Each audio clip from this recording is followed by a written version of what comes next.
राजनीति भारत की मूल आत्मा नहीं है। भारत के संदर्भ में राजनीतिक समाधान कोई लॉन्ग लास्टिंग समाधान नहीं होगा भारत में। हर देश, हर रेस, हर ग्रुप ऑन अर्थ उसका एक फाउंडेशन होता है।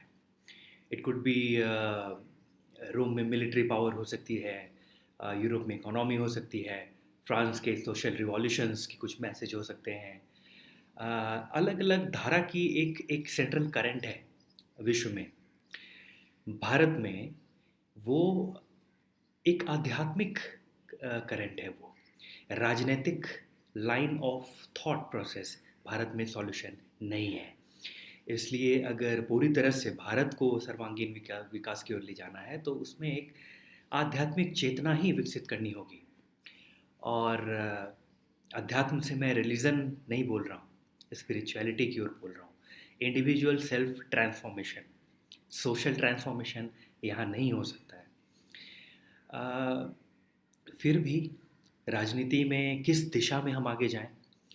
राजनीति का काम सिर्फ इतना हो कि वो जो एक धारा है भारत की, जो सदियों से एक जो धारा है, जैसा कहते हैं कि रोम यूनान वाले मिट गए, कुछ बात है गिरती, तो वो कौन सी बात है? जो बात है वो कि मिटती नहीं हमारी, वो जो बात है वो धारा, उस धारा को बस कंटिन्यू रखें, एम्प्लीफाई करते रहें। उतना ही मकसद राजनीति का है। और इस वर्तमान परिप्रेक्ष्य में सबसे बड़ा उसका रोल राजनीति का ये है कि गरीबी से बाहर निकालें भारत को। मेरे देखे भारत को और सभी डेवलपिंग कंट्रीज़ को राजनीति मतलब केवल two party system, one uniform election 4 या 5 साल में, उसके बाद भूल जाए। उसके बाद राजनीति से कोई एक्सपेक्टेशन रखे ही नहीं, कि वर्तमान जो प्रारूप है उसमें कुछ होगा नहीं। ये डिबेट डिस्कशंस 5 साल चलते रहेंगे और डिसीजन मेकिंग उस वार फुटिंग नोट पे नहीं हो सकता। क्योंकि करंट पैटर्न जो है डेमोक्रेसी का, उसमें एक रूलिंग पार्टी होती है, एक अपोजिशन होती है। और कभी रूलिंग पार्टी वीक हो जाती है, कभी अपोजिशन वीक मिल जाती है। ये कोऑर्डिनेशन बन नहीं रहा है। जो थेसिस और एंटीथेसिस के बीच चर्निंग की बात थी, जिससे एक सिंथेसिस निकलता प्रोडक्ट, वो सही तरीके से हो नहीं रहा है। क्योंकि किसी को कोई गलती नहीं है, कोई अपोजिशन है, उसको अपोज करना ही है, उसकी मजबूरी है। कोई इतना अ, कोई इतना दानवीर अपोजिशन तो हो नहीं सकता कि वो रूलिंग पार्टी की सपोर्ट करे, उसे सत्ता चाहिए। तो जब ये नैरेटिव सेट हो चुका है कि अपोजिशन को पावर में आना है, सत्ता पार्टी को पावर बचाना है, तो ये संभव नहीं है कि रातों रात किसी का हृदय परिवर्तन हो जाए। वो उसी कंपल्सन में काम कर सकते हैं। दैट मीन्स कि शायद कुछ तंत्र को ही चेंज करना पड़ेगा। क्योंकि आप कोई भी नई पार्टी आ जाए, कल होकर आप अपनी भी पार्टी बना लें, तो आप वहाँ जाकर आप वही करेंगे। आप जिससे लड़ेंगे, जिस पार्टी से, आप वैसे हो जाएंगे। पूरा इतिहास राजनीतिक उठाकर देख लें, जो जिससे लड़ा, जो पार्टी जिससे लड़ी वैसी हो गई या उससे भी बदतर हो गई। तो निश्चय ने कहा है ना कि we fight the monster, we become the monster we fight. हम जिससे लड़ते हैं हम उससे ही हो जाते हैं। और पूरे विश्व में यही हुआ। लेनिन ने ज़ार के खिलाफ लड़ाई लड़ी, लेनिन के खिलाफ स्टालिन ने लड़ाई लड़ी। अब देखिए, पूरा पूरे वर्ल्ड का यही इतिहास है। जिससे भी हम लड़ेंगे हम इन्फ्लुएंस हो जाएंगे और हम वैसे हो जाएंगे। तो राजनीतिक में जो ये लड़ने की ये जो प्रवृत्ति है, इससे कोई भी कोई ऐसी शुद्ध पार्टी नहीं निकल सकती। दैट मीन्स प्रजा के लिए काम करना एक आध्यात्मिक चेतना वाली बात है।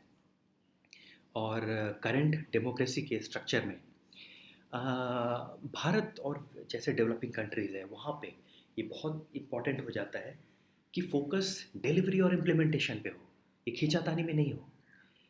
करंट पैटर्न में डेमोक्रेसी के जो स्ट्रक्चर है डेवलपिंग कंट्रीज़ में, उसमें इतने सारे डिबेट्स डिस्कशंस हैं 5 साल तक कि डेवलपमेंट वर्क उस वार फुटिंग नोट पे नहीं हो सकता है, नहीं दिखता है वैसा। डिलीवरी पे फोकस होना चाहिए। 5 साल आप चुनाव पे ही डिस्कस करते हैं, आइडियोलॉजीज़ पे। स्टेट में इसकी सरकार है, पंचायत में इसकी सरकार है, ये। और डिबेट्स डिस्कशंस काम कहाँ होंगे? 5 साल तो इसी में खींचातानी में लग जाते हैं। होना ये चाहिए कि एक चुनाव हो, 4-5 साल तक बिल्कुल भूल जाएं लोग, और उसके बाद फिर एसेस करें काम क्या हुआ नहीं हुआ। तो ये कौन सी आइडियोलॉजीज़ और कौन से बड़े बड़े विचार आपकी बुनियादी चीज़ें अभी अभी पूरी नहीं हुई, रोटी कपड़ा मकान। तो वेस्टर्न कंट्रीज़, डेवलप कंट्रीज़ जो हैं टू पार्टी सिस्टम यूज़ करके उस पोजीशन में पहुंच चुके हैं जहां पे they can fight for, they can debate on other higher things of life, ideologies, left right centre. यहाँ पे तो बुनियादी चीज़ें ही नहीं हुई पूरी, रोटी कपड़ा मकान वो ही नहीं है। कौन सी आइडियोलॉजिकल डिबेट की आप बात कर रहे हैं? सबसे पहले देश को, अपने समाज को गरीबी से बाहर निकालें, infrastructural aggressive war footing note पे काम हो, देश गरीबी से बाहर निकले, उसके बाद ये सब डिबेट्स हो सकते हैं। ये वेस्टर्न कंट्रीज़ जो इनके एजेंसीज होते हैं, human development index, that human rights index, this and that, बहुत सारे लॉज, ये उस पोजीशन में पहुंच चुके हैं। टू पार्टी सिस्टम यूज़ करके इन्होंने बहुत एग्रेसिवली काम किया इंफ्रास्ट्रक्चर पे, और ये वहाँ पहुँच गए जहाँ से ये दूसरे देशों को ज्ञान दे रहे हैं, दूसरे देशों को मल्टी पार्टी सिखा रहे हैं, जहाँ पे डेवलपमेंट हो नहीं सकता। पॉलिटिकल आइडियोलॉजीज ये एंडलेस है, आप किसी का पूरा नाम जानकर उसकी पॉलिटिकल आइडियोलॉजी बता सकते हैं। इस कोई अनोखी बात नहीं है विथ 90% एक्यूरेसी कि वो कौन सी पार्टी को सपोर्ट करता होगा। अपने सोशल मीडिया पोस्ट में डायरेक्टली नहीं तो इनडायरेक्टली छद्म रूप से वो अपने अपने पोस्ट दिखाएगा, अपनी अपनी कमियों को हाइड करेगा, अपनी कुछ अच्छी बात हुई उसे, ये सब तो चलता रहेगा, ये लोगों का हक है। बट मैं ये कह रहा हूँ कि ये टू पार्टी सिस्टम हो और छद्म रूप से लेफ्ट और छद्म रूप से राइट प्रॉक्सी वे में, उसकी ज़रूरत क्या है? खुलेआम लोगों को एक लेफ्ट ब्लॉक बनाना चाहिए, एक राइट ब्लॉक बनाना चाहिए। और टू पार्टी सिस्टम में एक लेफ्ट विंग, पूरे वर्ल्ड में जहाँ भी टू पार्टी सिस्टम है, इनडायरेक्टली और डायरेक्टली एक थोड़ा सा लेफ्ट और थोड़ा सा राइट होता ही है। वही अभी चाहिए। कोई सिंडिकेट प्रॉक्सी वे में बनने की ज़रूरत नहीं है, उससे बहुत कॉम्प्लिकेटेड हो रहा है इंफ्रास्ट्रक्चरल वर्क्स, डेवलपमेंट वर्क्स। एक लेफ्ट ब्लॉक हो, एक राइट ब्लॉक हो, नेम इट एनीथिंग।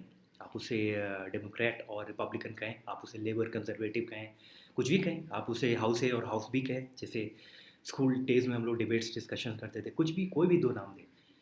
क्यों क्यों दो एनडीए और एक यूपीए नाम की दो पार्टी क्यों नहीं हो सकती? क्यों नहीं हो सकती? इसमें let the people decide then after every 4 और 5 ईयर्स कि किसने ज़्यादा काम किया। एक अपने आप को थोड़ी लेफ्ट से आइडेंटिफाई कर सकती है, एक राइट से आइडेंटिफाई कर सकती है। हिस्ट्री में डिफरेंट टाइम लाइन्स में ये लेफ़्ट और राइट इवॉल्व करता है। अगर मैं 18वीं शताब्दी में रहता तो मैं एक ब्लाइंड शायद लेफ़्ट को सपोर्ट करता। इस वक्त मेरे देखे जो हार्ड कोर लेफ़्ट है वो फेज आउट हो चुका है, बिकॉज उस धारा को कुछ लोगों ने अपने तरीके से हाईजैक किया है। तो करेंटली वो हार्ड अल्ट्रा लेफ़्ट वर्ल्ड में अभी इसको उसका नहीं है। सेंटर और right, you can say centre to right और फार राइट, इसके बीच ही पूरी दुनिया में बैटल्स हैं। और जब जब ये अल्ट्रा लेफ्ट वापस आने की कोशिश करेगा उसका सीधा फ़ायदा अल्ट्रा राइट को होगा, और अल्ट्रा राइट फिर से स्ट्रॉन्ग हो जाएगा। तो सेंटर टू राइट और राइट विंग, इन दोनों के बीच में फ्यूचर पॉलिटिकल बैटल्स है, और न्यूट्रल वोटर्स तय करेंगे कि किस धारा में उस देश की राजनीति जाएगी। तो दो बातें, एक तो राजनीति भारत की मुख्य धारा नहीं है, सॉल्यूशन नहीं है।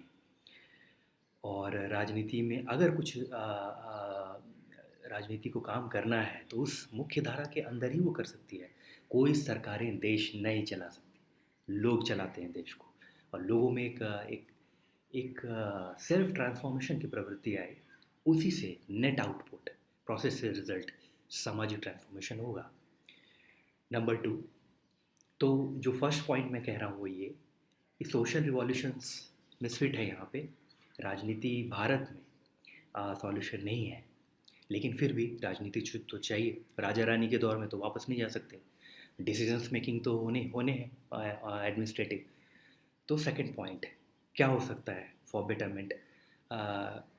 ये हो सकता है कि हम दो पार्टी बनाएं केवल, और राजनीति से एक्सपेक्टेशन ना करें और भूल जाएं। टू पार्टी सिस्टम हो, लेफ्ट और राइट ब्लॉक बने खुले हम, और उसके बाद आप देखें डिसीजन मेकिंग बहुत वार फुटिंग नोट पे होगा। और जब एक बार हम उस लेवल पे पहुंच गए, जब वो डेवलप्ड इंफ्रास्ट्रक्चरल वो सब वर्क्स हो गए, उसके बाद आप मल्टी पार्टी की ओर जा सकते हैं। Develop countries they need multi party system now. Developing countries, उनको टू पार्टी सिस्टम ही चाहिए जिसमें वार फुटिंग नोट पे इंफ्रास्ट्रक्चरल वर्क्स हो। मैं सोचता हूँ इस वक्त शायद अगले 30-40 साल बाद मेरी कुछ और धारणा हो। इस वर्तमान कॉन्टेक्स्ट में मेरी ये सोच है। Two party system, one uniform elections only, two party system with left and right blocks, and let the public decide, और let the neutral voters decide किस तरफ एडमिनिस्ट्रेटिव वर्क्स ज़्यादा हो सकते हैं। बट मूल भावना ये होनी चाहिए, काम एग्रेसिव वॉर फुटिंग नोट पे हो, जिससे रोटी कपड़ा मकान की बुनियादी ज़रूरतें पूरी हो, और गरीबी से देश बाहर निकले, और कोई बच्चा भूखा ना सोए।